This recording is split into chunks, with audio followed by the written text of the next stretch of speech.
Economía Forum, les damos la bienvenida a este desayuno del Fórum Europa que va a protagonizar el alcalde de Santiago de Compostela, don José Antonio Sánchez Bugallo. Este acto y la intervención del alcalde de Santiago va a ser introducida, va a ser presentada por el ministro de Fomento y vicesecretario general del Partido Socialista, don José Blanco, que ya advierto que tendrá que ausentarse de la mesa en torno a las 10 menos cuarto para acudir a una votación al Congreso. Por tanto, su marcha no será descortesía, sino una obligación parlamentaria. Ministro, cuando quiera.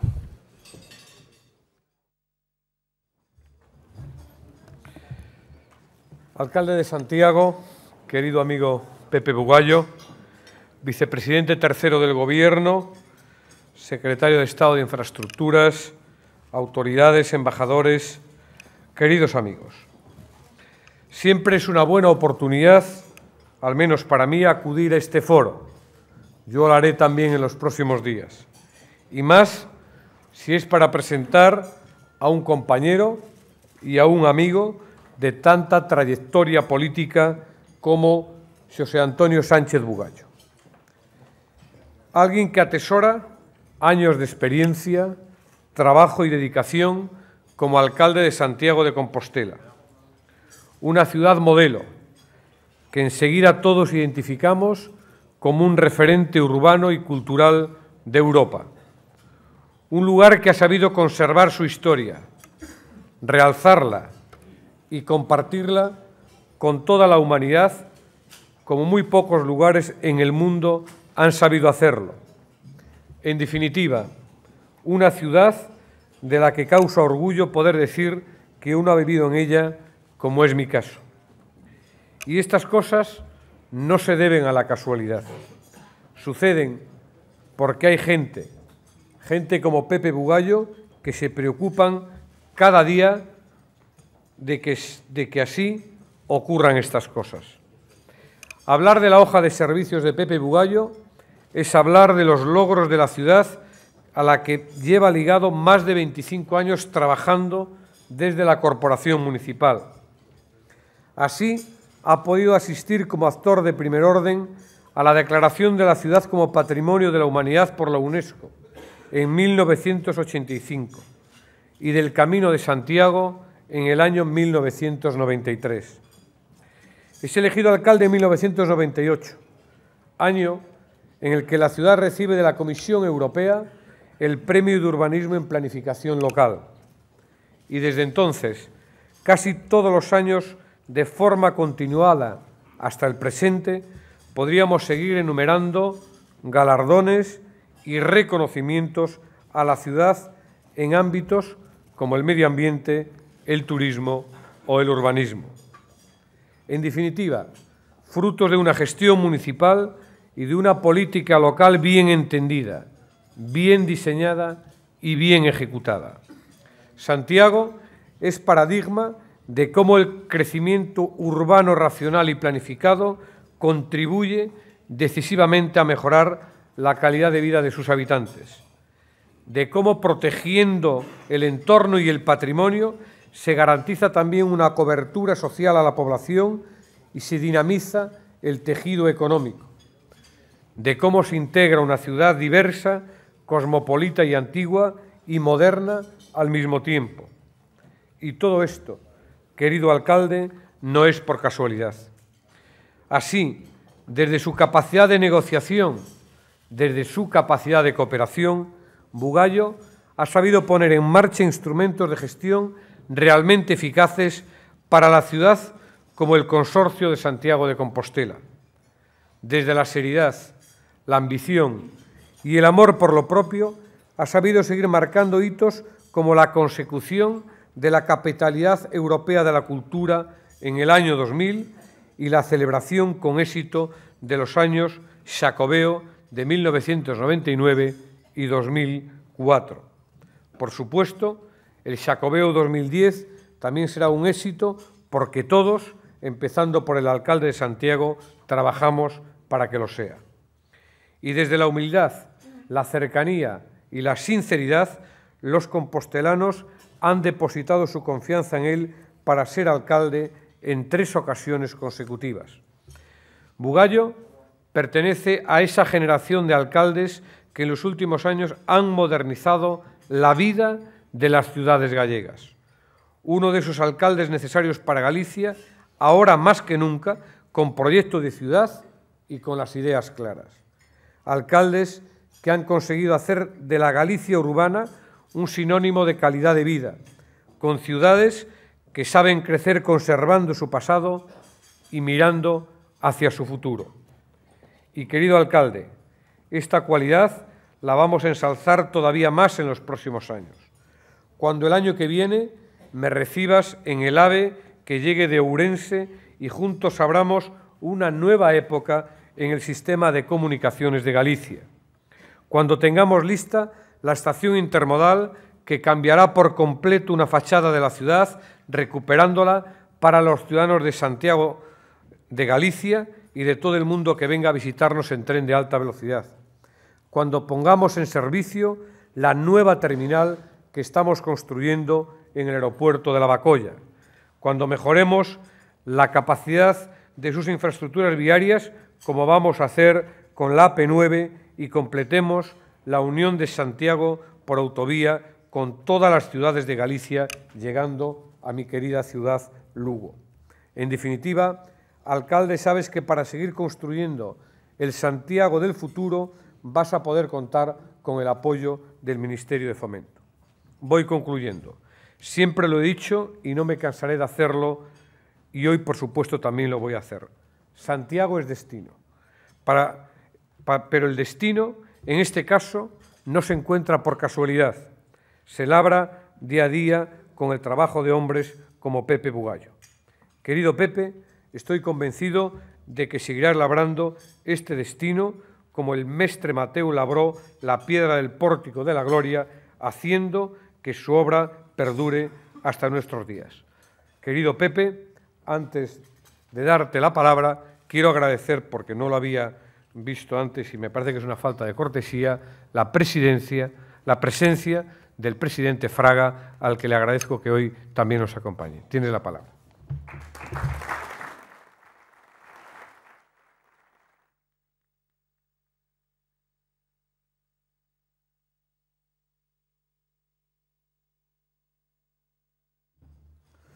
Querido ministro y amigo, miembros de la mesa, vicepresidente del Gobierno, presidente Manuel Fraga, diputados, senadores, embajadores, autoridades, amigas y amigos. Es para mí una gran satisfacción estar hoy aquí y quiero agradecerle a Nueva Economía Forum la oportunidad que me ofrece de compartir con ustedes este momento. Es para mí también una satisfacción especial la oportunidad de ver a viejos amigos, alguno que ya hacía tiempo que no veía y algún otro que siempre es una enorme ilusión y una enorme satisfacción el verlos. Yo vengo a hablarles de una ciudad que probablemente todos ustedes conocen, o al menos todos ustedes tienen ideas al respecto. No es demasiado fácil decir algo novedoso, pero sí trataré de explicar alguna cosa. Las ciudades con historia son ciudades con alma, son ciudades que han sido formadas por sus habitantes, pero que al final estas ciudades también conforman a sus habitantes. Ciudades como Lugo, que aquí está su alcalde, o Santiago, son ciudades que forman parte de esta especie. No se consigue ese alma ni en 100 años ni en 200 años. Requiere mucho tiempo y mucho pozo, y nuestras ciudades realmente lo tienen. Del origen de Santiago, solamente decirles 3 cositas, porque lo demás seguramente lo saben. Cuando se descubrió el sepulcro, que se entendió que era el del apóstol Santiago, mucha gente a día de hoy piensa que fue una inmensa sorpresa. Decir que no lo fue tanto. En España se llevaba 300 años disputando y discutiendo la presencia del apóstol y el enterramiento del apóstol en la península. Lo discutían la tarraconense, lo discutían desde Sevilla, incluso San Isidoro tiene algún escrito al respecto, y lo discutía la bracarense. Por eso, cuando en el 813 el obispo de Iria Flavia y un grupo de hombres sabios deciden que aquella tumba es la del apóstol, no hubo discusión ni ningún tipo de problema. Todo el mundo dio por sentado que por fin había aparecido y por fin se había obrado el milagro que se precisaba en una España que en aquel momento estaba ocupada en un 90%, más de un 90% por el Islam. Yo veo a mi querido alcalde de Lugo y discutíamos ayer si Lugo estaba deshabitado o estaba habitado en ese momento, porque las dos ciudades de Galicia o de la Galaecia, Braga sí estaba ocupada por los árabes. Lugo había sido desalojada por los árabes, pero estuvo varias décadas deshabitado. Entonces aparece esa sepultura, a partir de ahí se hace primero una iglesia, luego una primera catedral, más adelante una segunda, crece una ciudad y pasa algo extraordinario. Y hay dos rasgos, no voy a insistir en lo demás, que sí quiero destacar. Uno es que la noticia del descubrimiento de la sepultura se extiende por todo el mundo como un reguero de pólvora. No es algo, no había internet, por supuesto, no es algo que podamos ponernos en aquella época. Imaginémonos que en 50 años todo el orbe cristiano estaba firmemente convencido de que allí estaba el apóstol y se estaba moviendo hacia Santiago.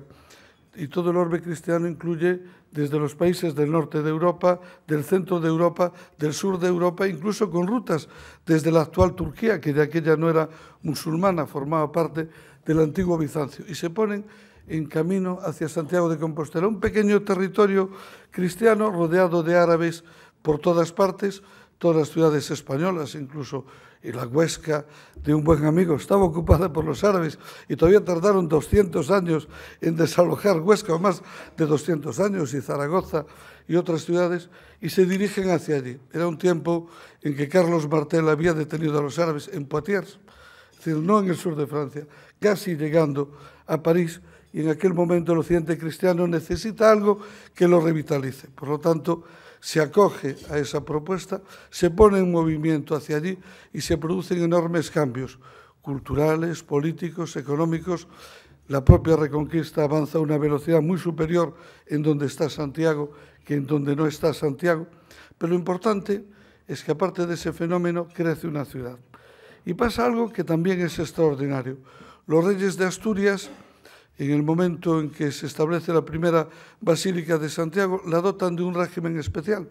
Ellos entienden y toman quizá la simbología de la Biblia, de aquellas ciudades levíticas que tenían una milla alrededor de la propia ciudad y que era un territorio que estaba fuera de la jurisdicción del territorio en el que estaba asentado o del propio rey, y cogen ese modelo y dicen, bueno, Santiago se establece un radio de una milla alrededor del sepulcro y ahí se entiende que es la jurisdicción del apóstol y que es gestionada por un arzobispo. Incluso hay una frase que utilizan los reyes de Asturias que es muy curiosa, que dice que los hombres servirán, de esta tierra servirán al arzobispo como los de la tierra del rey servirán al rey. No tiene nada que ver con la relación que se establece con el resto de los nobles. Lo importante, eso se amplía luego a 3 millas, luego a 6, luego el arzobispado va creciendo, y todo esto configura una especie de pequeño estado eclesiástico, y esta es otra sorpresa, que dura hasta 1812. No desaparece con la monarquía absoluta, se mantiene hasta 1812. Hasta 1812 hay incluso una dinastía de arzobispos, los Alonso de Fonseca, fundan su universidad, mantienen su hospital, organizan grandes obras públicas y transforman la ciudad. Todo esto cambia en 1812. De aquella Santiago es una ciudad importante en España, tiene quizás algo más de 30.000 habitantes. Barcelona puede andar por los 50, 60.000, Valencia en cifras similares, Madrid entre los 100 y 200.000. Es decir, es una ciudad grande dentro de España, y dentro de Galicia, por supuesto, es con enorme diferencia la más grande. Pero va a pasar algo importante.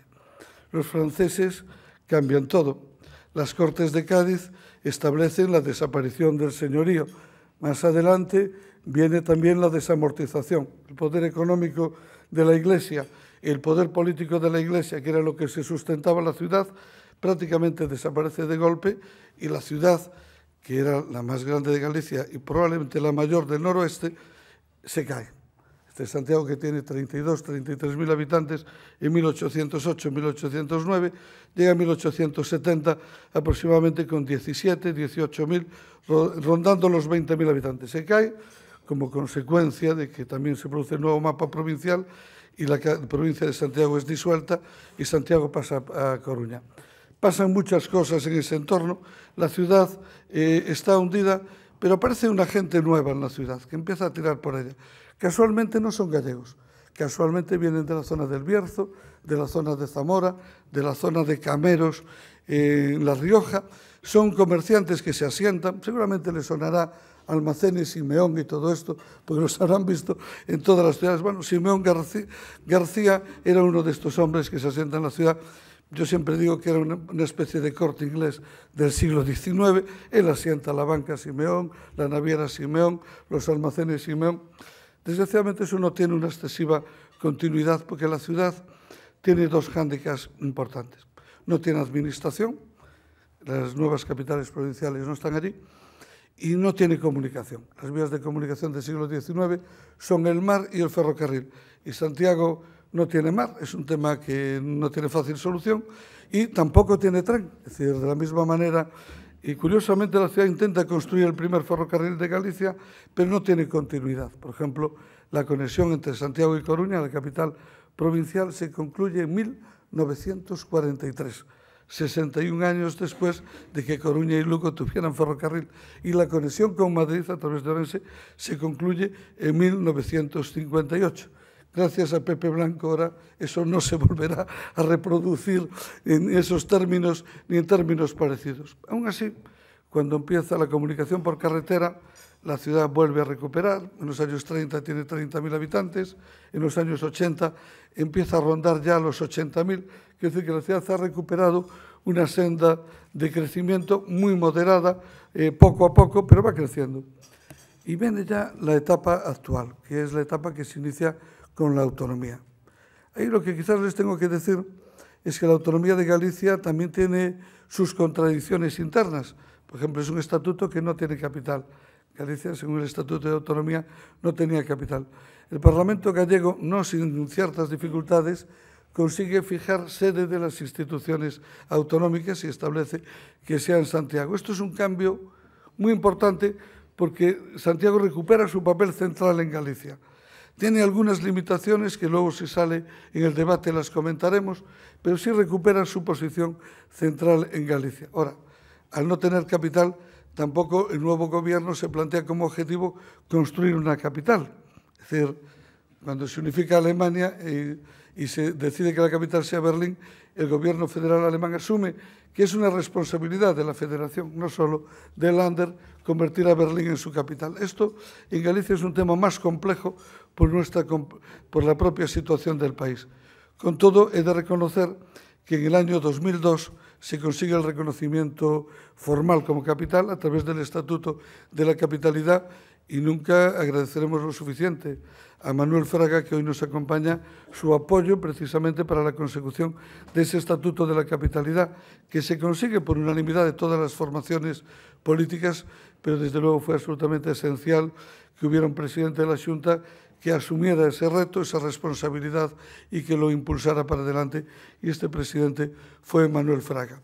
También se produce en paralelo otro fenómeno, se recupera la democracia municipal.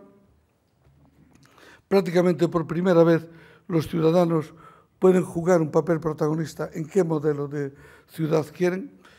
En la época arzobispal era imposible, es decir, la Corporación Local de Santiago estaba formada por 22 concejales, de los cuales 17 eran designados por el arzobispo y un alcalde ordinario y otro extraordinario con mandato anual, también designados por el arzobispo. Ganaba siempre las elecciones, era muy difícil que pudiera haber, digamos, una participación muy activa de la ciudadanía en este proceso. Ahora sí se produce. Y esto nos da la oportunidad de que los ciudadanos decidamos qué ciudad queremos tener. Básicamente, la corporación que toma posesión en el año, yo diría, a partir del 79, pero en realidad es justo reconocer que la corporación tarda en fraguar hasta el año 87. Hay 8 primeros años de gobiernos en minoría, mociones de censura, va, viene, hasta el año 87 la corporación no alcanza una estabilidad que le permite definir qué proyecto y qué modelo de ciudad quiere tener para Santiago de Compostela. Y básicamente escoge 4 líneas. Una es recuperar y proteger la ciudad histórica, porque entendemos que la ciudad histórica es la esencia de la ciudad. Esa protección requiere medidas tales como sacar determinados equipamientos del casco histórico porque condicionaban excesivamente el casco histórico. Por ejemplo, había el Hospital General de Galicia que estaba en el centro de la ciudad y se decide mandar a 2 kilómetros. Gracias a esa decisión afortunada, ese hospital puede crecer, ese hospital tiene hoy más de 4.000 trabajadores y el casco histórico no está saturado y no está, digamos, machacado por la presión que implicaría tener una infraestructura de ese calibre en una ciudad histórica. Se plantea un programa de rehabilitación, de recuperación de edificios, de espacios públicos, de rodear todo el casco histórico de parques y jardines, utilizando para ello algo muy importante, que eran las propiedades de los conventos y de las iglesias que se publifican y se ponen al servicio del conjunto de los ciudadanos. Es un cambio muy importante. En segundo lugar, a través del Plan General, tratamos de dar respuesta a las demandas de la propia ciudad, tanto desde el punto de vista de una ciudad moderna como de una ciudad que tiene una gran presión de crecimiento urbanístico, poblacional, residencial, equipamientos, servicios, construcción de grandes edificios, de auditorio de música, palacio de congresos, recintos feriales, nuevas instalaciones deportivas. Cada zona se va distribuyendo para que sea un motor de su área y al mismo tiempo para descongestionar y descolapsar el centro histórico. Y al mismo tiempo los crecimientos se programan uno hacia el sur, otro hacia el norte, otro hacia el sur, otro hacia el norte, con el objetivo de que el casco histórico siempre mantenga la posición central dentro de la ciudad. Y la tercera gran línea es, desde luego, dotar a la ciudad de infraestructuras y equipamientos que una ciudad moderna y que una ciudad que aspira a ser capital de Galicia considera imprescindible. Nuevos periféricos, nueva terminal aeroportuaria, la que hoy estamos utilizando, que se inaugura en el año 1994. En este sentido, es muy justo reconocer el apoyo que los sucesivos gobiernos de Felipe González prestaron al crecimiento de la ciudad. Sin ellos no habría sido posible muchísimas cosas de las que se han conseguido. Este era un objetivo. Otro objetivo era que la ciudad queríamos que adquiriera. Nosotros no podíamos ser una ciudad de 1 millón de habitantes ni de 2 millones. No podemos competir en el mundo por ser grandes.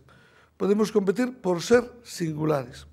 Y para ser singulares, el proyecto cultural era un elemento fundamental de esa singularidad. Aprovechamos muy bien los retos y oportunidades que nos ofrecieron el 5º centenario de la universidad, los sucesivos años santos o el ser capital europea de la cultura en el año 2000, que fue un reconocimiento de lo que se estaba haciendo, pero también una oportunidad de poner en valor lo que se estaba haciendo y lo que se quería hacer. Y la cuarta línea de trabajo fundamental, y que la resume todas, era buscar la agrupación de esfuerzos con las demás administraciones. Una ciudad de nuestras características, por talante natural, por nuestra forma de ser, la conflictividad no nos gusta.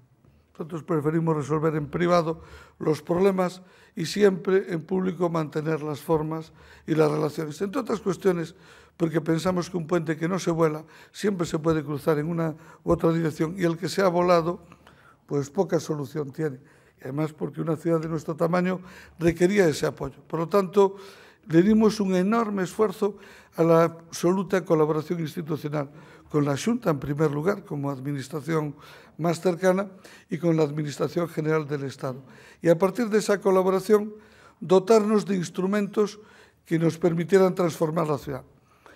El primero y más importante, la recuperación del Real Patronato de la ciudad y la creación del Consorcio de la Ciudad como órgano ejecutivo que canaliza la actuación de las 3 administraciones, de la Administración General del Estado, de la Xunta y del propio municipio, y sobre todo que centraliza y coordina las políticas de recuperación de la ciudad histórica. Se fundó en 1992 y lleva 18 años funcionando muy bien.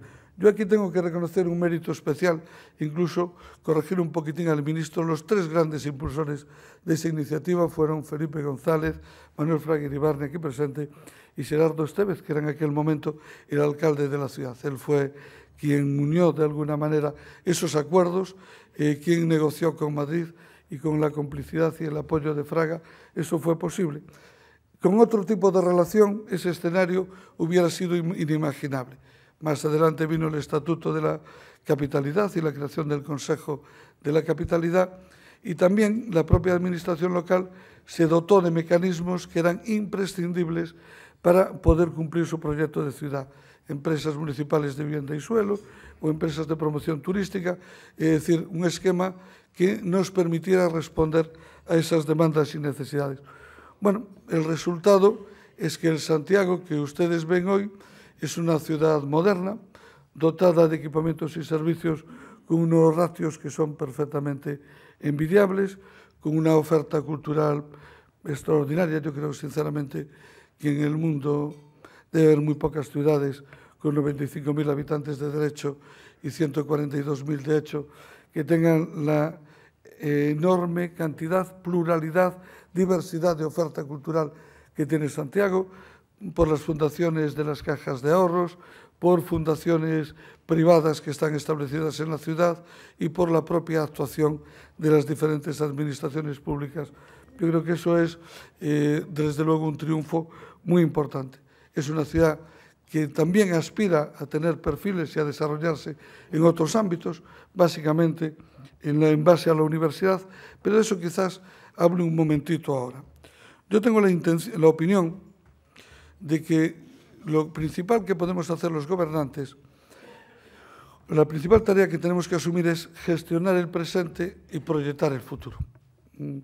Un gobernante que solo gestione el presente está condenado al fracaso porque no sabe muy bien a dónde va, y si solo proyecta el futuro, pues también, porque la gente espera una resolución a sus problemas diarios. En la gestión del presente, la nuestra, la verdad es que es una ciudad que está resolviendo espléndidamente bien las carencias que venía atravesando, ya sea en materia de vivienda protegida, ya sea en materia de suelo industrial, en el que estamos programando y urbanizando suelo, preparándonos para la poscrisis, porque creemos que el momento en que se supere el actual escenario, el que tenga el suelo no solo programado, sino urbanizado, está en una posición infinitamente mejor que aquel que tenga que empezar a trabajar, porque le lleva 4 o 5 años, y desde luego en materia de infraestructuras el cambio es radical. Si decía que en el siglo XIX, aparte de los temas políticos, la causa del retroceso de la ciudad fue su descolocación con relación a las infraestructuras de comunicación, hoy tengo que decir que es justo al contrario lo que está pasando. Lo resumía muy bien el ministro. Autovía de Lugo, autovía de Orense, autovía de la Costa, autovía del interior de Pontevedra, en el eje central de la autopista AP9 que comunica Ferrol, Coruña, Santiago, Pontevedra y Vigo, que nos coloca en el centro de este eje, nueva terminal y ampliación del aeropuerto, que realmente es un buen aeropuerto en este momento y que va a ser un aeropuerto aún mejor, con mucha más capacidad, con una pista amplísima y con posibilidades de crecimiento casi ilimitados. Entrada del AVE, decía que la línea de ferrocarril Santiago-Coruña tardó 61 años en concluirse desde 1882.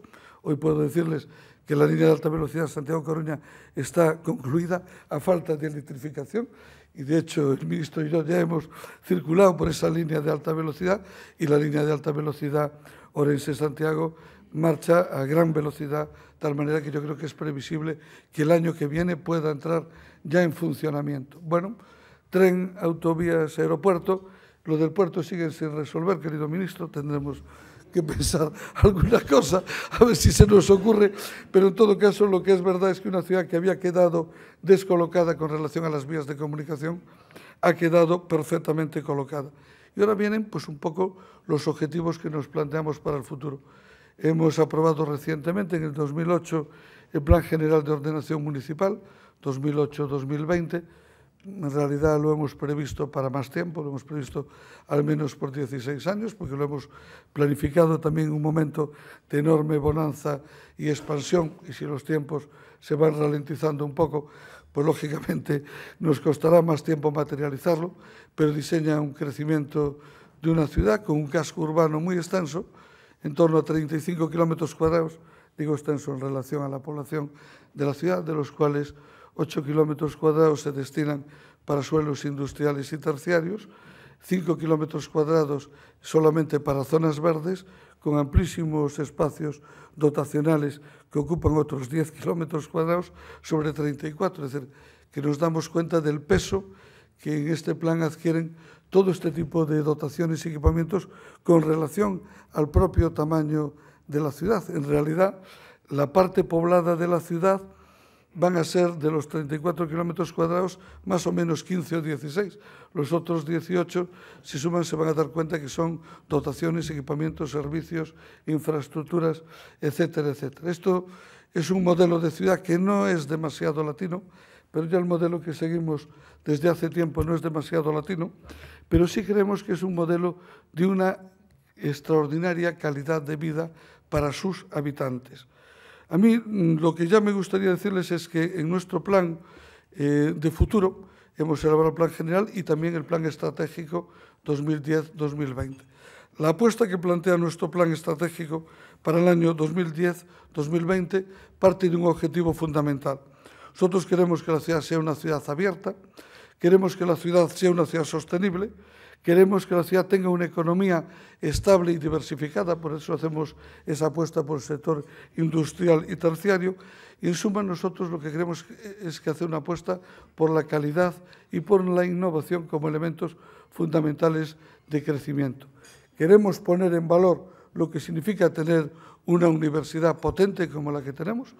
Yo puedo decirles, porque hay a veces la idea de que la Universidad de Santiago es una universidad más histórica que se ha quedado un poquitín más atrás y quizás en alguna cosa tenga su lógica, pero si ustedes analizan los fondos de investigación gestionados y adquiridos por la propia Universidad de Santiago, se dan cuenta que la Universidad de Santiago gestiona el grueso de los fondos de investigación que se obtienen y se gestionan en Galicia.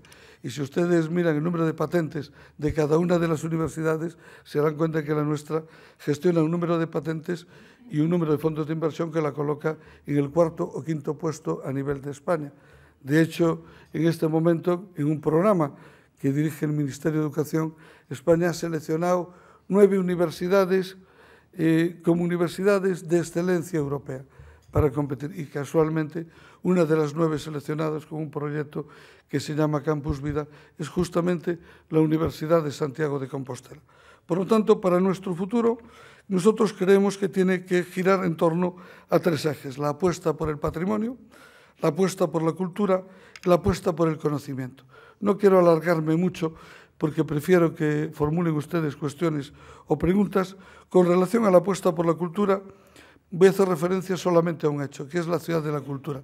Sé que es un tema controvertido, pero es una obra en la que el Gobierno de la Xunta, por lo tanto todos los gallegos, llevan invertidos a día de hoy, si mis cuentas no están mal, del orden de 330 millones de euros.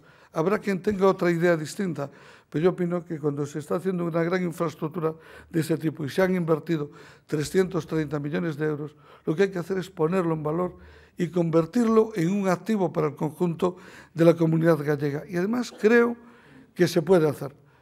A mí no me duelen prendas, y menos estando de Manuel Fraga delante, en decir que a nadie nos hubiéramos atrevido a plantear una apuesta como la Ciudad de la Cultura. Eso la planteó él como una cuestión que posiblemente solo un presidente en determinadas circunstancias puede plantear.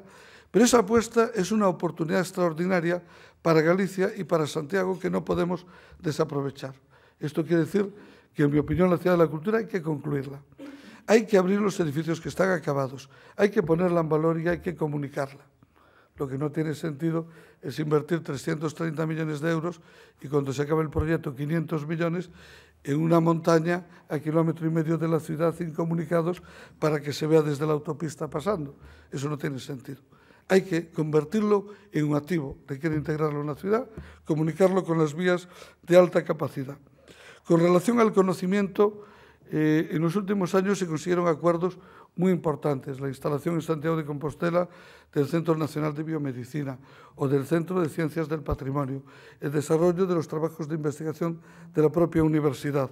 Es una apuesta fundamental que queremos mantener por el futuro, porque creemos que es una apuesta de calidad y es una apuesta que tiene además una enorme proyección y una enorme capacidad de crecimiento. Ya para terminar, simplemente voy a hacer una referencia a dos temas. Uno, lo que representan los años santos, lo que son los años santos para nosotros y cómo se plantea, porque siempre estamos hablando 2010-2021. ¿Qué quiere decir esto? Que de 2010 al 2021 no va a pasar nada en Santiago. Bueno, lo primero que tengo que decirle es que en 900 años o 890 años que llevamos de Año Santo ha pasado de todo y ha habido años santos de todo tipo y condición, como tiene que ser en un proceso tan enorme. Sin ir más lejos, pero sin ir más lejos y centrándonos en lo de los últimos años, hemos visto en el año 82, con la visita del Papa Juan Pablo II, fue un impulso enorme del Camino de Santiago y de los años santos compostelanos. Quizás no llegó a tiempo para el año 82, porque la visita del Papa se produjo hacia finales de año, pero sí sembró una semilla de la que luego hemos obtenido muchísimos frutos, que además se han ido consolidando y acrecentando a partir de su siguiente visita en el año 1989. Solamente les voy a dar un dato. Hubo años santos en los que Santiago recibía 92 peregrinos. 92. El año pasado, que no era año santo, hemos recibido 150.000 peregrinos, el que hace el camino a pie. Es decir, los que lo hacemos en avión o en autobús también somos peregrinos, pero digamos con una certificación inferior. De los que lo hacen a pie, de los que tienen mérito, 150.000 el año pasado, que no era año santo. Esto quiere decir que se ha consolidado el fenómeno jacobeo, que se ha consolidado la referencia al Camino de Santiago en prácticamente todos los países de Europa. Otro fenómeno importantísimo es que un 30% de los que hacen el Camino de Santiago con certificado, es decir, con todas las etapas y todos los cuños, declaran no ser católicos. Esto a alguien le puede parecer mal, pero yo creo que es muy positivo, porque quiere decir que el camino ha trascendido. Hay mucha gente agnóstica, de religión luterana o incluso budista, que hace el Camino de Santiago porque entiende que el Camino de Santiago es algo diferente. Y efectivamente es algo diferente, porque la característica esencial de nuestro camino y de los años santos es el perdón. Ustedes verán que hay muchos centros religiosos en el que la gente que peregrina o que va allí, pues busca un beneficio, dice, muy noble, dice, que sane mi hijo, que supere esta enfermedad, que suceda esto o suceda lo otro. En el Camino de Santiago no es un camino milagroso, o no sé si lo es, pero no es su característica esencial. Lo que buscan, lo que hacen en el Camino de Santiago es, en primer lugar, un encuentro con uno mismo. Y en segundo lugar, lo fundamental es el perdón, es la característica específica. De hecho, el Año Santo se define como el año del gran perdón, que puede ser el perdón que le pedimos a nuestros vecinos, puede ser el perdón que le pedimos a Dios si somos creyentes, o incluso puede ser el perdón que nos otorgamos, que uno se otorga a uno mismo cuando se pone en paz consigo mismo. Esto es una característica muy diferente y muy actual del Camino de Santiago. Y de hecho, entre el año 2010 y el 2021, yo creo que el Camino de Santiago no va a bajar nada. Se va a mantener y va a seguir creciendo. Creo además que vamos a tener eventos muy importantes. 2011 coincide el 8º centenario de la consagración de la actual catedral, de la tercera. En el 2013 coincide casualmente el 1200 aniversario del descubrimiento del sepulcro del apóstol. Incluso en 1214 coincide un acontecimiento muy especial, que es el 8º centenario de una peregrinación muy singular, de la que no voy a hablar porque no hay tiempo ni a lo mejor es el lugar, que es la peregrinación de San Francisco de Asís. Y yo confío en que la Ciudad de la Cultura, esa gran obra que empezó el presidente Fraga, se acabe en este decenio. Desde luego estoy convencido, porque hay un compromiso de abrir los primeros edificios el año que viene, de abrirlos al público. Y yo estoy convencido que una vez que se abran los primeros edificios, el resto resultará imparable. En suma, la conclusión final. Santiago, nosotros creemos que es una ciudad que tiene alma. Es una ciudad en la que nosotros queremos que todo lo que se realice en el futuro sea coherente con la historia de la ciudad y con las características de la ciudad. A veces creemos que es preferible esperar un poco más con algunas cosas o incluso no hacerlas, que puedan alterar esta sustancia o esta esencia, porque esta esencia es la que nos da ese valor de la singularidad. En el mundo, ciudades de 3 millones de habitantes como Madrid, habrá unas 200, incluso hay barrios de más población. Ciudades de 100.000 habitantes como Santiago, en China ni siquiera las consideran ciudades, sino que las consideran pueblos. Por lo tanto, lo que nos da un valor no es el tamaño. Lo que nos da un valor especial es cuando podemos aportar algo que los demás no tienen.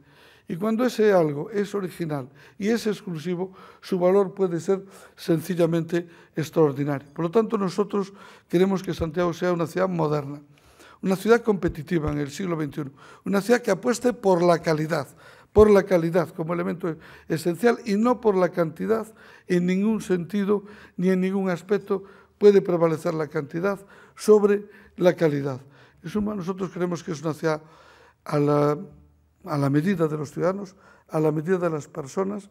Es una ciudad que vale la pena preservar, pero también es una ciudad en la que vale la pena vivir, e incluso aquellos que quieran invertir, vale la pena invertir, porque yo creo que una característica de los ciudadanos de Santiago es que en general somos previsibles y confiables. No sé si es bueno o es malo, pero a mí me parece más bueno que malo.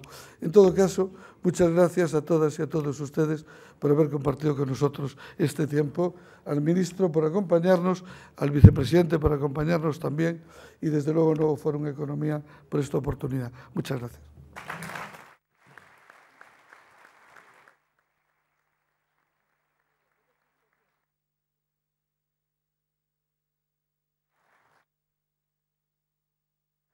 Muy bien, pues vamos a comenzar el coloquio en este punto. Las preguntas que han llegado hasta esta mesa de los asistentes al desayuno y algunas que hará el propio moderador. Alcalde, ¿cómo tenemos y cómo vamos a tener el Pórtico de la Gloria? Vamos a ver. Yo en esto tengo una posición que discrepa un poco incluso de una persona a la que admiro mucho, que es nuestro querido arzobispo. Yo creo que no es lo más importante si hay andamios o no hay andamios en el Pórtico de la Gloria. Yo creo que cuando se toma la decisión de intervenir en el Pórtico de la Gloria, lo importante es que se haga lo que hay que hacer. Y si se hace lo que hay que hacer, no puede ser lo más importante ni el tiempo y ni siquiera el dinero. Lo que es importante es que una obra singular de un valor extraordinario, con algo más de 800 años de historia, el trabajo que se haga sea el adecuado. Y el tiempo es imprevisible porque en todo este tipo de monumentos, cuando se empieza a investigar, a estudiar las capas de pintura, lleva muchísimo tiempo. Por lo tanto, yo espero que las molestias a los visitantes y a los peregrinos sean las menos posibles, pero desde el punto de vista de los beneficios que otorga la peregrinación no se ven afectados porque no hayan concluido los trabajos del Pórtico de la Gloria, y lo que sí es importante es que duren el tiempo que duren. Dentro de 20, 30, 50 y 500 años, los que vengan a ver el Pórtico de la Gloria entiendan que lo que se ha hecho está bien hecho. ¿Cómo explica que la Xunta promocionara el Año Santo Xacobeo sin citar la palabra Santiago? ¿Sabe quién le dirige el marketing a Núñez Feijóo? Yo no voy a contestar esa pregunta, con todo respeto. Hay cosas que ya hemos dicho alguna cosa, que nosotros creemos que cuando una empresa o un país tiene un producto que es universalmente conocido y reconocido, el renunciar a poner en valor ese activo es un error. Yo creo que se están intentando corregir los errores que hubiera podido haber, y desde luego nuestro criterio es que agua pasada no mueve molino. Vamos a trabajar para facilitar las cosas en el futuro, para corregir algún defecto o error que haya podido haber, y afortunadamente el nombre de Santiago, el camino de Santiago, el apóstol y hasta la visita del Papa tienen tal fuerza que son capaces de tapar cualquier error que pueda haber habido. ¿Cómo son, alcalde, sus relaciones y las de su ciudad con la Xunta que preside Alberto Núñez Feijóo? Nosotros entendemos que la relación entre las instituciones debe estar basada en la lealtad institucional y en el respeto mutuo. Nosotros procuramos mantener, cuando hay diferencias, que siempre las ha habido, mantenerlas en un plano bajo para que una diferencia en un momento determinado no nos hipoteque, no nos condicione el poder trabajar juntos en el momento siguiente. La relación yo reconozco que fue especialmente fácil, por ejemplo, con el presidente Fraga, que desde el punto de vista del trato institucional yo tengo que calificarlo de un 10 porque fue un trato absolutamente exquisito, absolutamente respetuoso y de absoluta colaboración. Y yo, desde luego, hago lo posible y lo haré en lo que de mí dependa para que con todos los presidentes que vengan, que puedan venir después de Fraga, procurar alcanzar un grado de relación, e incluso, si se me permite decir, de complicidad tan positivo como ese. Yo creo que por encima de cualquier ideología política o de cualquier militancia política, todos somos y debemos ser, antes que nada, servidores de nuestros ciudadanos y de la institución que representamos. Y eso debe prevalecer sobre cualquier otra consideración. ¿Qué está suponiendo y qué va a suponer el Xacobeo 2010 para la ciudad de Santiago? El Xacobeo está recién arrancando. Yo creo que empezaremos a tener datos que ya podemos establecer proyecciones más adelante en esta Semana Santa. En cualquier caso, lo importante es lo que trataba de decir antes. El Año Santo siempre será una referencia, siempre será un reto, siempre será una oportunidad. Siempre estará ahí, porque todos los Años Santos compostelanos tocan en Santiago. No es como las Olimpiadas, que no vuelven hasta dentro de 200 años y a veces ni siquiera vienen, ¿no? El Año Santo compostelano, desde allá en 1116, todos nos han tocado a nosotros y nos seguirán tocando, espero que los próximos 1000 años también. Pero lo más importante que está pasando es que la diferencia entre un año santo y un año corriente empieza a ser mucho menor de lo que era antes. Entre otras cuestiones, por este componente más plural que empieza a haber en la peregrinación en el Camino de Santiago. Yo os podría contar millones de anécdotas, desde chinos peregrinando a Santiago, japoneses, y que recibes, bueno, sois católicos de Japón. Y dicen, no, católicos en realidad no eran ninguno. Unos eran budistas, otros eran sintoístas, o incluso peregrinaciones de suecos presididos por el obispo de Malmö, que entra vestido de franciscano. ¡Qué sorpresa! Fíjate, nunca pensé que hubiera un obispo católico y menos franciscano en Malmö. Y dijo, no, yo en realidad soy el obispo luterano. Lo que pasa es que le tengo tanto afecto a San Francisco que me hizo ilusión vestirme con ese hábito. Bueno, pues, quiero decir, es muy importante, porque yo creo que el triunfo de las cosas es cuando trasciende a los propios y cuando mucha más gente. A mí me hizo ilusión recibir, no sé, al alcalde de Colonia, de Col, con una peregrinación que venía en bicicleta, 50, y también lo mismo. No sabía que eras católico. No, yo soy evangélico. Católico es aquel, y eran 3 o 4 de los 50 que venían.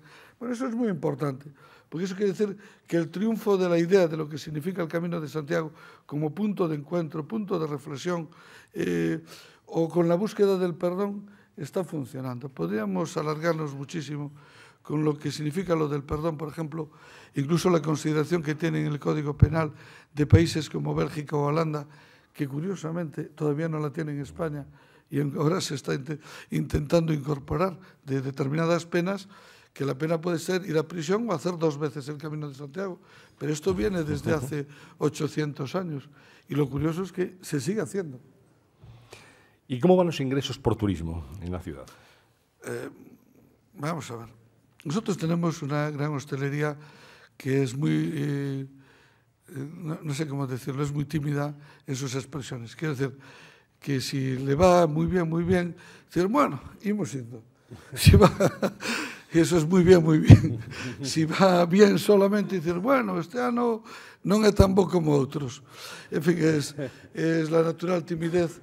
Los gallegos ya saben que no nos gusta ser presuntuosos. Entonces, por lo tanto, la participación en nuestros ingresos, si le he de decir la verdad, tiende a ser muy escasa. En todo caso, nuestra participación en los gastos sí tiende a ser mayor. Pero bueno, lo importante para la ciudad es que se cree empleo, que se cree riqueza en el conjunto de la ciudad y luego al final la administración del camino, la administración siempre acaba estando al final del camino y siempre hay un punto en el que acaban pasando por nosotros. Pero no me ha contestado si van mejor o peor los ingresos. Pues yo creo que sí. Lo que le he dicho es que a nosotros nos cuesta mucho ver un euro de los ingresos. Lo de los gastos lo vemos más claramente y desde el primer momento. En fin, nosotros tenemos que colocarnos al final del proceso para que nos repercuta algo. José María Navalpotro, de la revista Mundo Cristiano, le pregunta ¿qué significa para la ciudad la próxima visita del Papa? ¿Se prevé algún espacio de gran capacidad para algún encuentro general con el Papa? Vamos a ver, la visita del Papa, lógicamente, su organización le va a corresponder al legado pontificio y al propio arzobispo. Ellos son los que van a tomar la decisión de lo que quieren hacer y cómo quieren hacerlo, y a partir de ahí las administraciones públicas nos pondremos a su disposición para hacerlo viable, para hacerlo operativo, la idea que ellos tengan.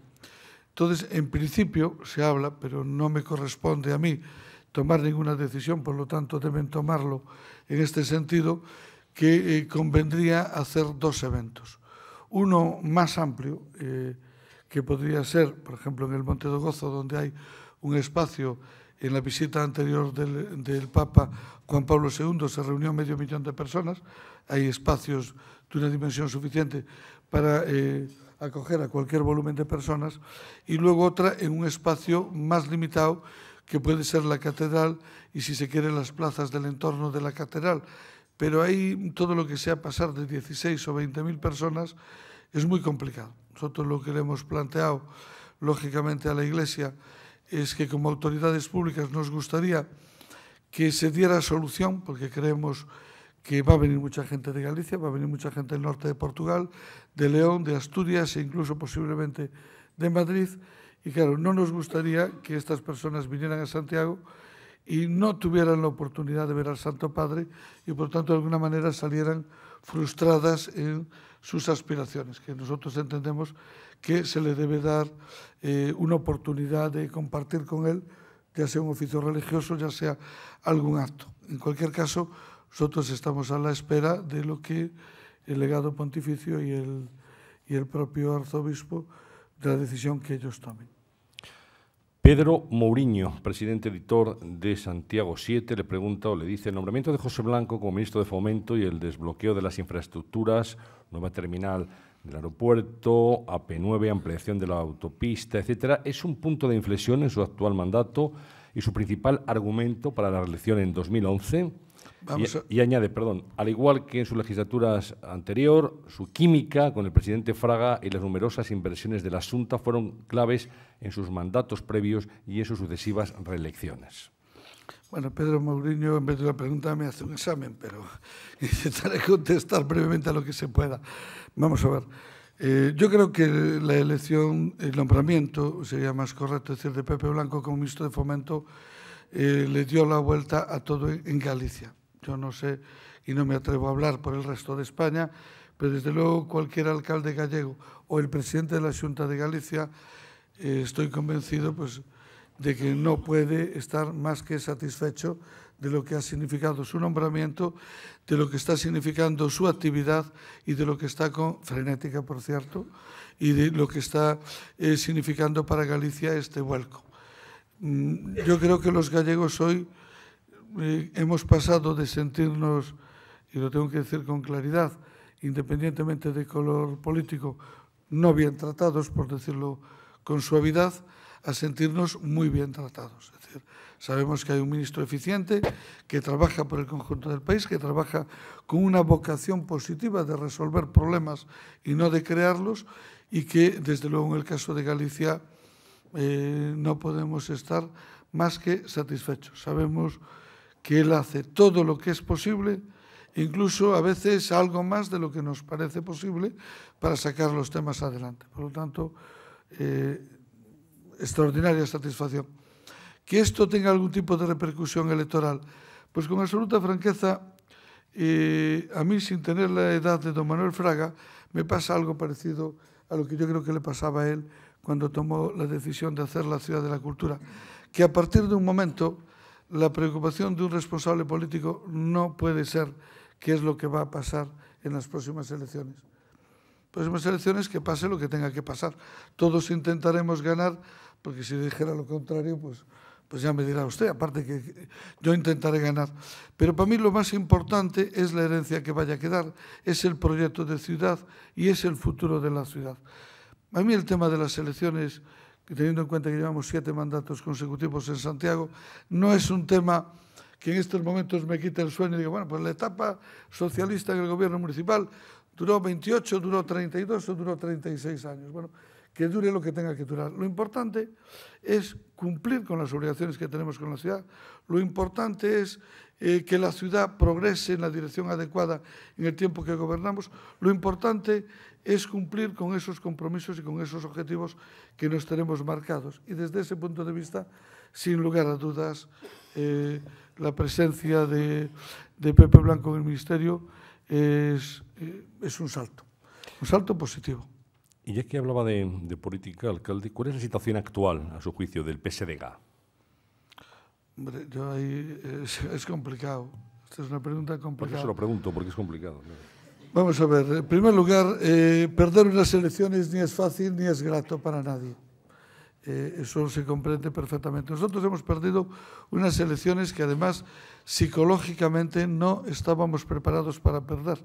Y si se me permite decirlo por parte de los que han ganado, ellos tampoco estaban preparados para ganar. Es decir, han ganado los que pensaban que iban a perder y hemos perdido lo que pensábamos que íbamos a ganar y a seguir. Esto tiene desajustes por los dos lados de todo tipo. En el caso nuestro, yo creo que como partido maduro, que es el PSDG de PSOE, se ha hecho un esfuerzo por cerrar la crisis rápidamente. De hecho, se ha cerrado prácticamente en 24 horas. Lógicamente, cuando se hace un esfuerzo tan rápido, algo de resaquilla siempre queda. Es decir, es como una operación quirúrgica, es decir, visto y no visto, y bueno, sí, pero te queda un dolor ahí durante unos días, tampoco puede ser una cosa tan rápida y tan indolora. Lo importante es que el Partido Socialista de Galicia se mantiene como un partido unido, como un partido sólido. Es verdad que tenemos en este momento una especie de doble liderazgo, porque tenemos nuestro secretario general y querido amigo, por cierto, y tenemos un liderazgo también por parte de una persona, como es el caso de José Blanco, que todos reconocemos y aceptamos. Hay uno que, digamos, es un liderazgo orgánico, establecido, hay otro que es un liderazgo más de tipo, pues no sé si llamarlo intelectual, pragmático, bueno, de lo que sea. Tenemos ese doble liderazgo, pero que yo creo que está siendo positivo, porque no hay competencia entre uno y otro. Hay complementariedad entre uno y otro y hay apoyo que uno le presta al otro y que nos presta a todos. Sinceramente, si Pepe Blanco no fuera ministro de Fomento, pues políticamente nuestra situación era mucho más complicada de lo que es siendo José Blanco ministro de Fomento y teniendo la presencia y el peso que tiene en el interior del PSG, aunque, como usted sabe, yo creo que no es es militante de base en Lugo, me dice el alcalde de Lugo. Es decir, él es militante de base, pero bueno, es un militante de base. Ilustrado, que pesa mucho. Carlos María Bru, presidente del Movimiento Europeo en España, le dice, ¿cuál es la relación de la ciudad de Santiago con ambas cajas gallegas y cómo ve el futuro de las mismas? Vamos a ver, nuestra relación es excelente. Las dos cajas gallegas han significado un modelo muy positivo para el conjunto de Galicia, porque a los empresarios o a las instituciones nos han permitido elegir alternativamente entre uno y otro. El sistema bancario español es un sistema bancario que sería de duopolio, o por no llamarle de monopolio, si no hubiera las cajas de ahorros. Lo que asegura la competencia en el sistema financiero español son las cajas de ahorros. Y en el gallego todavía era más particular porque la Caixa Galicia respondía a un modelo financiero más tipo inglés, más de banco, que le presta dinero a aquel que tiene su solvencia absolutamente garantizada y, por lo tanto, que no asume grandes riesgos. Caixa Nova es un modelo más centroeuropeo, más alemán, de entidad financiera que se compromete en el desarrollo industrial, que participa en una empresa y que un empresario que le trae una buena idea le dice, bueno, solamente te puedo dar el 60% de lo que me dices, pero en contrapartida yo entro de socio tuyo con el 40% restante. Es un modelo y el tejido de pequeñas y medianas empresas que se ha desarrollado, por ejemplo, en el entorno de Vigo, hubiera sido inexplicable sin este modelo financiero que ha seguido Caixa Nova. Por lo tanto, yo creo que Galicia se ha beneficiado de la competencia y de la alternativa que representaban las dos. Entonces, la pregunta que nos hacemos todos ahora ¿es viable que esto pueda seguir en el futuro o no? Si a mí me dicen, es viable que siga en el futuro, pues yo digo, pues mal no nos va. Por mí que sigan las dos, siempre que las dos sean viables, sean competitivas y que, por lo tanto, podamos seguirnos beneficiando de esta situación. Pero si esto no es así, ¿qué hay que hacer? Pues yo le digo, pues hay que unir y hay que tener una entidad financiera potente y viable para Galicia. La hipótesis peor, y yo creo que sería muy problemática para Galicia, es si este proceso se acabará resolviendo quedándonos sin ninguna entidad financiera de referencia.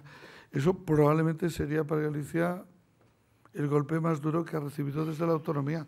Es decir, hemos perdido empresas como Unión Eléctrica Fenosa, hemos perdido la mayoría accionarial o la dirección de entidades muy importantes, pero desde luego nada sería comparable a lo que significaría la pérdida de dos instituciones financieras que han jugado un papel tan relevante, tan importante, tan decisivo, tan fundamental como han sido las dos cajas de ahorro. Por lo tanto, si pueden seguir como está, por mí me parece bien. Si no pueden seguir como está, hay que salvar la situación y buscar una solución que nos permita mantener una entidad financiera potente y solvente. Señor Sánchez Bugallo, escuchar últimamente a los alcaldes de este país es oír una serie de lamentos justificados acerca de la mala situación económica de sus municipios. Yo quiero preguntarle por la situación económica del Ayuntamiento de Santiago. ¿Ustedes también están tan asfixiados como otros municipios españoles? Esta es una dura competencia, porque hay algunos que el agua les llega hasta el pelo, otros les llega hasta la nariz, en fin. ¿Hasta dónde les llega a ustedes? Pues yo creo que más o menos nos está acercando a la barbilla, está más o menos para ahí. Está más o menos para ahí, que respiramos y hablamos, pero sufrimos también. Vamos a ver. ¿Cuál es la situación financiera de cualquier institución pública en España? A mí a veces... no a veces, los ayuntamientos estamos siendo injustísimamente tratados. Es decir, el Estado, a lo mejor justificadamente, no te me enfades, pero yo creo que injustamente. Es decir, la Administración Central del Estado, si no pudiera endeudarse más que para inversiones, pero no para gasto corriente, ¿qué tendría que hacer? Cerrar la puerta. El año pasado, directamente tendría que ser así. Si las administraciones autonómicas, yo veo que recientemente el País Vasco ha anunciado que pide un crédito este año de 1.700 millones de euros, 600 para gasto corriente. La Xunta de Galicia ha dicho que pide 1.500 millones de euros de endeudamiento, que es el tope que le autoriza la ley de presupuestos, pero veo que solo programa inversiones por 1.100, de lo cual yo deduzco, a lo mejor estoy equivocado y alguien me corrige, que los 400 restantes van para gasto corriente. Pero un ayuntamiento no puede endeudarse para gasto corriente. Solamente podemos pedir crédito para inversiones. Y solamente podemos pedir la misma cantidad de crédito que amorticemos en la misma anualidad. Esa regla no la hay para ninguna otra administración. Curiosamente hay una contradicción que no le hemos dado solución, que es que en la Ley General Presupuestaria se dice y se prevé que el déficit público como consecuencia del endeudamiento de la administración local será el 0,3 o el 0,4% del Producto Interior Bruto. Lógicamente, si se cumple la ley, el endeudamiento tiene que ser cero. Porque si no se puede pedir más crédito que el que se amortiza y no se puede pedir crédito para gasto corriente, el endeudamiento tiene que ser cero. Quiere decir que el que hace la ley no hace la trampa, pero reconoce que la trampa tiene que hacerse porque si no el sistema no funciona de alguna manera. Hemos intentado, yo lo he planteado en la Ejecutiva Federal del Partido Socialista alguna vez, con escaso o nulo éxito, todo se ha dicho, que de la misma manera con que a las comunidades autónomas se les da un determinado margen, a los ayuntamientos se nos diera. Esto no se ha conseguido. Por lo tanto, lo primero que tengo que decir es que se están aplicando varas de medir completamente diferentes. En el caso de nuestro endeudamiento, nosotros tenemos una deuda que tiene un techo de 68 millones de euros. Deuda total, que por cierto, en el año 1998, hace 12 años, debíamos 100. Por lo tanto, se ha ido reduciendo. Es relativamente elevada, equivale aproximadamente a un 60% de nuestro presupuesto total. Ahora, si hacemos la relación del peso de esa deuda con el presupuesto total, es inferior, por ejemplo, al peso que tienen otras deudas públicas en el presupuesto de esa institución. El presupuesto del año 2008 lo hemos liquidado con superávit. El del 2009 no lo hemos liquidado todavía. Yo creo sinceramente que el superávit no va a ser posible, pero también creo que el déficit de producirse rondará el 0,1% del PIB de la ciudad. Rondará de producirse, el 31 de marzo se cierra, vamos a ver, pero estará entre el 0 y el 0,1%. Quiero decir, por debajo del 0,3% que prevé la ley de presupuestos. Sí se produce, que a lo mejor al final logramos equilibrar el presupuesto. Ahora, este año yo mismo he aplicado una tesis de un ministro de Economía que no era de mi partido, pero que bueno, como ministro de Economía tiene mucha fama, que era Rodrigo Rato, no sé si ustedes se acuerdan, de que en el año 96 no hizo presupuestos generales del Estado y cuando le pidieron una explicación, dijo, bueno, es que si lo que hay que reducir es el gasto público, lo más fácil es prorrogar los presupuestos. Y yo he hecho lo mismo. Este año he prorrogado presupuestos y en la prórroga de presupuestos, el 1 de enero, he decidido bajar los sueldos de los altos cargos un 3%, retener el 25% del gasto voluntario de gasto corriente y rebajar un 30% todos los gastos de protocolo, publicidad, etcétera, etcétera. Quiero decir que he aplicado la tesis de Rato, más o menos, aunque sus colegas no me lo han agradecido, y desde luego he tomado las medidas que tenía que tomar para rebajar el gasto público y reducir el presupuesto en términos reales en torno a un 4,5%. Más allá de eso, tengo que decirle que hay servicios esenciales que se resentirían. Porque hablamos de gasto corriente, pero pongo ayuntamiento, el gasto corriente es la limpieza viaria. Yo no le puedo decir a la empresa de limpieza, pues a partir de ahora recoja usted lunes y miércoles y los martes no recoja. O el alumbrado público, yo no le puedo decir, apagamos la luz de la ciudad a las 2 de la mañana y de 2 a 6 de la mañana luces apagadas, porque eso generaría un impacto psicológico tan brutal y una psicosis de inseguridad tan brutal que no se pueden hacer. Y esos son los gastos corrientes importantes. Le voy a poner un ejemplo. En una ciudad como la mía, mis gastos de protocolo eran 210.000 euros al año. La empresa de la basura me cobra 10 millones de euros. La compañía eléctrica cobra 4 millones de euros por la luz. Y la empresa que colabora con la Brigada de Parques y Jardines cobra 3 millones de euros. Claro, yo puedo reducir el 30% en protocolo y a todos los que vienen de visita pues no les damos ni una Coca-Cola, está bien. Pero lo que realmente se reduce son cifras pequeñas, porque realmente en un ayuntamiento lo que decides con una cierta libertad es muchísimo menos del 10%, porque incluso de ese 10% que teóricamente decides, dices, bueno, pues quito las subvenciones, por ejemplo las de bienestar social, perfecto. Entonces todos los viejecitos de 80 y tantos años que viven solos, que tenemos contratado una empresa que le lleva la comida a casa, que hacemos este año, a partir de julio, no le llevan la comida. Hombre, yo creo que saldría la prensa como un criminal directamente si hiciera una cosa así. Es decir, nadie lo entendería.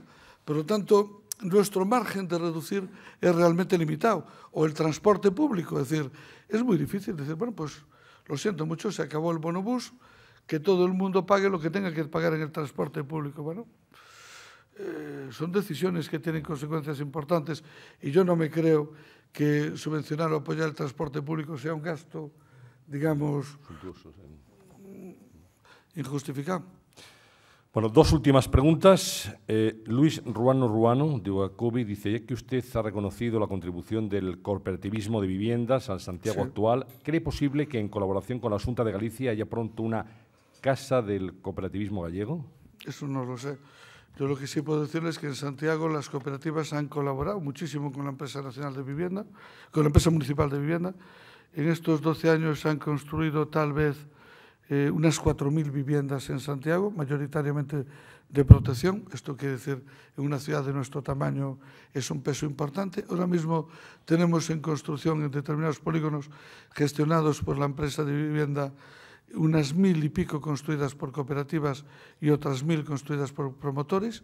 Nosotros el año pasado dimos 1.066 licencias de vivienda nueva, que es una cifra importante, no es muy habitual. Ahora vamos a sacar a la venta parcelas para intentar facilitar que los promotores que tienen problemas de liquidez y de créditos bancarios y las cooperativas puedan entrar de tal manera que en lugar de pagar el solar van a dar una cantidad, lo van a escriturar a su nombre y luego van a pagar a 12 meses sin intereses y hasta 18 con intereses, porque si ellos tienen que ir al banco a pedir el crédito, el banco no da el crédito si no se puede escriturar el solar. Por lo tanto, hemos buscado esa fórmula después de hablar con los pequeños promotores y medianos y con las cooperativas, y yo espero que podamos seguir colaborando, y hay un amplio campo de trabajo cara al futuro. Lo de la Casa del Cooperativismo ya no lo sé, pero trabajo creo que vamos a tener mucho y bueno, además. Muy bien, pues la última la formula Rafael Moral Escudero, de la Confederación Española Colegas. Dice, ha hablado usted en su intervención de cambios, de espíritu de ciudad y de integración, pero ¿podría comentar qué programas y actuaciones ejecuta o va a ejecutar para la integración del colectivo de lesbianas, gays, bisexuales y transexuales? Bueno, ya me hizo esta pregunta en Santiago. Veo que vamos a seguir con esta pregunta mucho tiempo seguramente. Nosotros, y yo desde luego parto de un principio que es una absoluta igualdad entre todas las personas. Igualdad de género, igualdad por condición de raza, igualdad por condición de religión, igualdad por todo, incluyendo por la orientación sexual. A mí me parece que las cosas hay que normalizarlas también. Quiere esto decir que los determinados colectivos que representan a grupos que tienen una especificidad determinada tienen derecho a ser reconocidos y a ser apoyados, pero también en una proporción semejante a los de los demás, salvo que entendamos que hay una situación muy injusta de salida que requiere, digamos, un apoyo complementario adicional. Yo personalmente lo que veo es que Santiago, a pesar de que es una ciudad levítica, y lo es una ciudad con un fondo religioso muy sólido, y lo es, yo creo que es una ciudad en general muy amable, muy pacífica, muy acogedora, muy tolerante, muy respetuosa, y yo no veo problemas de convivencia entre personas por distinta orientación sexual. Yo, en relación a esta persona, pues yo lo que espero es que las relaciones con la comunidad gay, que por lo que yo sé tiene diferentes organizaciones y organismos, deben transcurrir desde un principio de normalidad, como con todos los demás colectivos ciudadanos. Yo reconozco que tampoco veo, para entendernos, yo creo que la condición de que una persona sea homosexual no debe dar lugar bajo ninguna circunstancia a que sea discriminada. Pero también digo, creo que no debe dar lugar a que no sea discriminada, ni para bien ni para mal. Quiero decir, una persona no es mejor porque sea gay, ni es peor porque sea gay. Debe tener un trato justo y normal como persona en función de sus capacidades. Y yo reconozco que a lo mejor pues es un problema que no acabo de entender bien del todo, pero bueno, esa es mi opinión. Bien, pues voy a pasar la palabra a don Manuel Barbón, director de Desarrollo de BETE, para que cierre este acto en nombre de los patrocinadores del mismo. Buenos días a todos. En nombre de los patrocinadores de Fórum Europa, quiero agradecerles su asistencia a este desayuno y felicitar al alcalde de Santiago de Compostela, don José Antonio Sánchez Bugallo, por su interesante intervención, que yo creo que nos ha hecho conocer a todos un poco mejor esta fantástica ciudad, ¿no? Muchas gracias.